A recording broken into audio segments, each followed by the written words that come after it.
UKLO 1 year masters. No IELTS required up to 5 years visa. High visa success rate.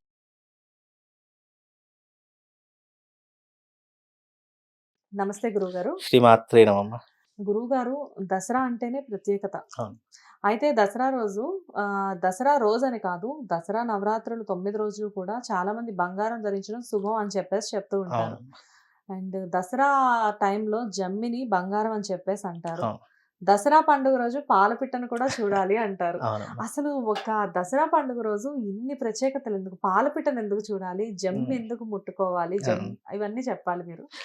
అయితే ఇక్కడ ప్రధానమైనటువంటి అంశం ఏంటి అంటే, ద్వాపర యుగంలో పాండవులు అరణ్యానికి వెళ్ళేటప్పుడు తమ యొక్క శక్తి ఆయుధాలన్నీ కూడా ఎక్కడ దాచాలి అని అంటే కనుక శ్రీకృష్ణ పరమాత్ముడు ఈ వృక్షం మీద శమి వృక్షం మీద దాచుకోండి అని అన్నారు.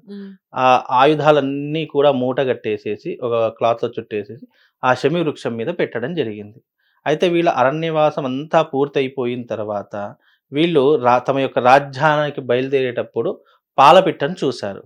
పాలపిట్టను చూసి ఆ యొక్క ఆయుధాలన్నీ కూడా ధరించి మళ్ళీ తమ యొక్క విజయాన్ని సాధించడానికి రాజ్యానికి వెళ్ళి అనేక రకాలైన యుద్ధాలు చేశారు. మనకు తెలుసు పాండవులకు కౌరవులకు యుద్ధం జరిగింది. ఆ పాలపిట్టను చూసిన తర్వాత వీళ్ళకి విజయం చేకూరింది అని చెప్పేసి ఎవరైతే ఈ యొక్క పాలపిట్టను చూసి దసరా విజయదశమి రోజున పాలపిట్టను చూస్తారో అప్పటి నుండి వాళ్ళకి అన్ని విజయాలు చేకూరుతాయి అని చెప్పడం జరిగింది. అలాగే ఈ యొక్క శమి వృక్షం అనేటటువంటిది బంగారము కాదు, వజ్ర వైఢూర్యాల కంటే గొప్ప, అంతులేని సిరి సంపద కంటే గొప్పనైనటువంటి వృక్షంగా కూడా మనము శమి వృక్షాన్ని పూజిస్తూ ఉండడం, అంటే బంగారము కంటే విలువైనటువంటిది అని అర్థము. అయితే ఈ శమి వృక్షాన్ని పూజించేటప్పుడు ఒక శ్లోకం చెప్పుకోవాలి. ఓం శమి శమయతే పాపం శమి శత్రు వినాశనం అర్జునస్య ధనుద్ధారి రామస్య ప్రియదర్శనం అనేటటువంటి శ్లోకం చెప్పుకుంటూ ఆ యొక్క వృక్షాన్ని పూజ చేస్తూ ఉండాలి. దాని చుట్టూ ఒక 5 ప్రదక్షిణలు చేసి ఆ బంగారం అనేటటువంటిది తెంపుకొని రావాలి. అలాగే దసరా రోజు కూడా బంగారం ధరిస్తే విశేషంగా లాభదాయకంగా ఉంటుంది. ఆ దసరా వచ్చిందంటే చాలా మంది బంగారం కొంటూ ఉంటారు, చక్కగా ఆభరణాలు ధరిస్తూ ఉంటారు. ఇది నార్మల్ గా నేను వేసుకున్నాను తప్ప, మామూలుగా నేను అంటే దసరా నవరాత్రులు తప్పనిసరిగా బంగారం వేసుకుంటాను. మామూలు రోజు సాయశక్తులు నేను వేసుకోను. మీరు ఏ వీడియోలో చూసినా కూడా బంగారం వేసుకొని 100% నాకున్నటువంటి ఉంగరాలు కానివ్వండి, చైన్స్ కానీ అన్ని దసరా వచ్చింది అని అంటే కనుక తప్పకుండా బంగారం ధరిస్తాను. అలాగే బంగారం ధరించడం కూడా చాలా విశేషం అమ్మ. ప్రతి ఒక్కరి ఒంటి మీద బంగారం అనేటటువంటిది ఉండాలి. ఎందుకంటే బంగారం అనేటటువంటిది మనకు ఒక వైబ్స్, అంటే పాజిటివ్ వైబ్స్ని ఎక్కువగా గెయిన్ చేస్తూ ఉంటుంది. బంగారం అందుకే స్త్రీలు ఎక్కువగా ఎందుకు బంగారం ధరిస్తారు అంటే కనుక స్త్రీలు బంగారం ధరించడం వల్ల లక్ష్మీ కటాక్షం ఎక్కువగా కలుగుతూ ఉంటుంది. అలాగే ఈ యొక్క లక్ష్మీ కటాక్షం కలగడానికి కూడా బంగారం కూడా ఒక రకమైనటువంటి కారణం అవుతూనే ఉంటుంది. కాబట్టి దసరా అనేటటువంటిది అమ్మవారి యొక్క శక్తి రోజులు కాబట్టి ప్రతి ఒక్కరూ కూడా ఎలా ఉండాలి అంటే నిండుగా బంగారం ధరించాలి, నిండుగా బట్టలు ధరించాలి, చక్కగా కుంకుమ ధరించాలి, చేతికి స్త్రీలు గాజులు వేసుకోవాలి, తల్లో పూలు, అంటే అమ్మవారిని మనం ఏ రకంగానైతే పూజిస్తామో, ఏ రకంగానైతే మనం మనసులో భావన చేసుకుంటామో అలాగే ఆ 9 రాత్రులు కూడా ప్రతి ఒక్క స్త్రీ అమ్మవారి యొక్క తత్వాన్ని అలవాటు చేసుకోవాలి.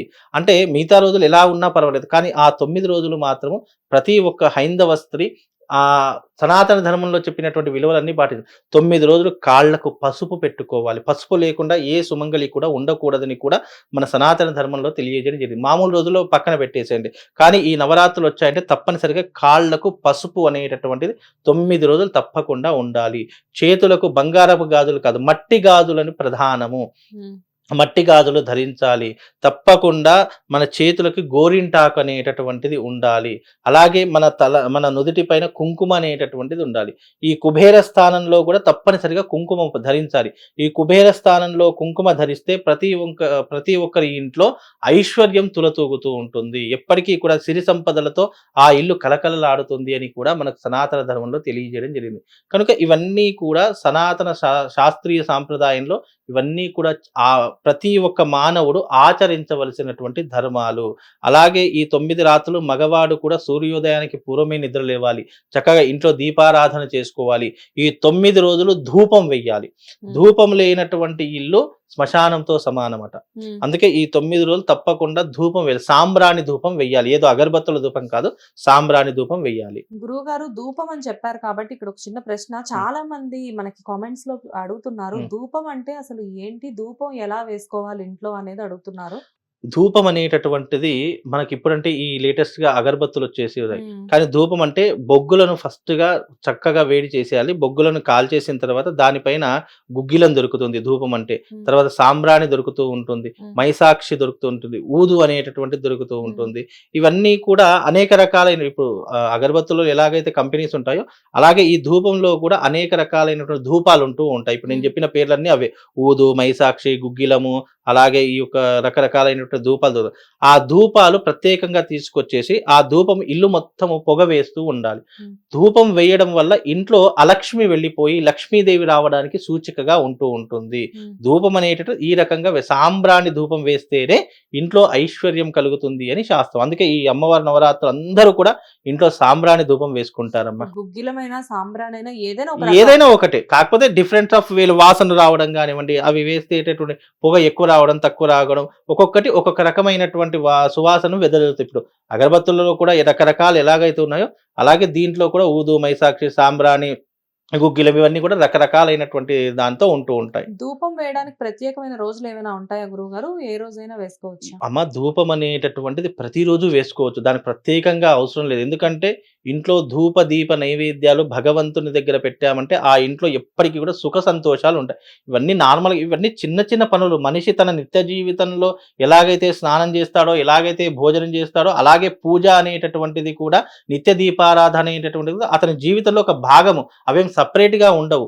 కాకపోతే ధూపదీప నైవేద్యాలు భగవంతుడి దగ్గర చూయిస్తే ఇంట్లో మనకు సుఖశాంతులు ఉంటాయి, అలాగే ఇబ్బందులు అనేటటువంటివి రాకుండా ఉంటాయని చెప్పేసి ధూపం వేయడం యొక్క ఆంతర్యం తప్ప ధూపానికి దుష్ట శక్తులు కూడా పారిపోతాయి అనేటటువంటిది కూడా మనకు సనాతన ధర్మంలో చెప్పడం జరిగింది. కనుక ధూపం వేసుకోవడం చాలా విశేషం. కేవలం నవరాత్రులనే కాదు, కాకపోతే నవరాత్రులు తప్పనిసరిగా ప్రతి ఒక్కరూ వేస్తారు.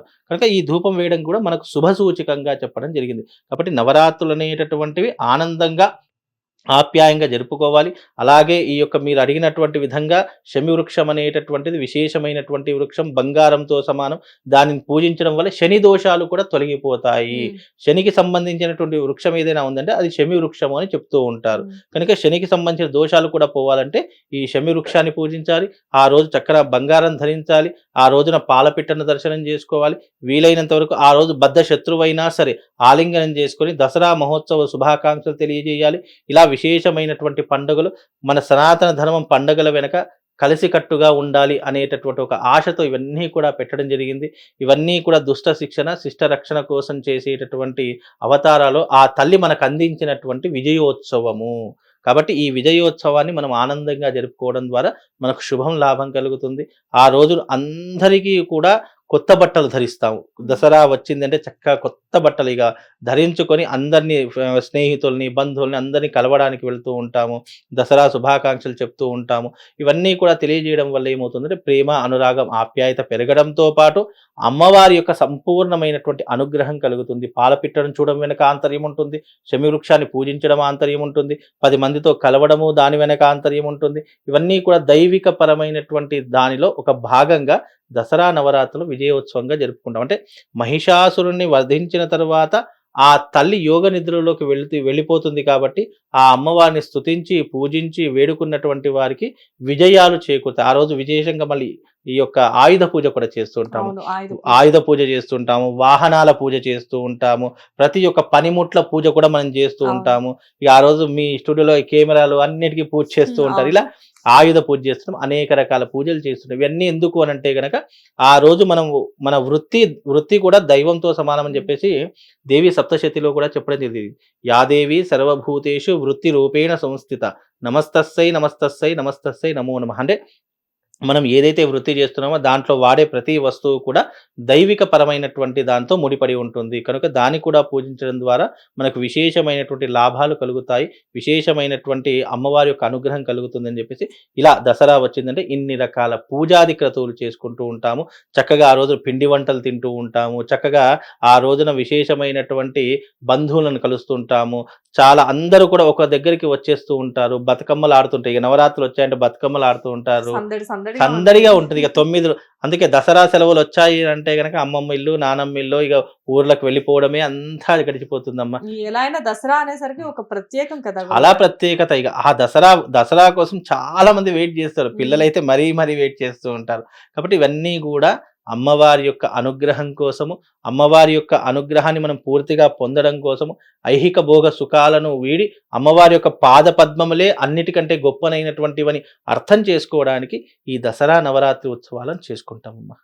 బాగుంది గురువుగారు. దసరా అంటే నిజంగానే మీరు అన్నట్లుగానే ప్రతి ఒక్కళ్ళకి అదొక సరదా పండుగ. అవునమ్మా. ఆ సరదాలో సంతోషాలు సందళ్ళు అన్ని వెతుక్కోవడానికి ప్రతి చోటకి వెళ్ళి అవునమ్మా. అందరూ కూడా చాలా అందంగా జరుపుకునే పండుగ ఇది. అవునమ్మా. దాని గురించి మీరు ఇంకా అద్భుతంగా వివరించారు. నమస్తే గురువుగారు. శ్రీమాత్రే.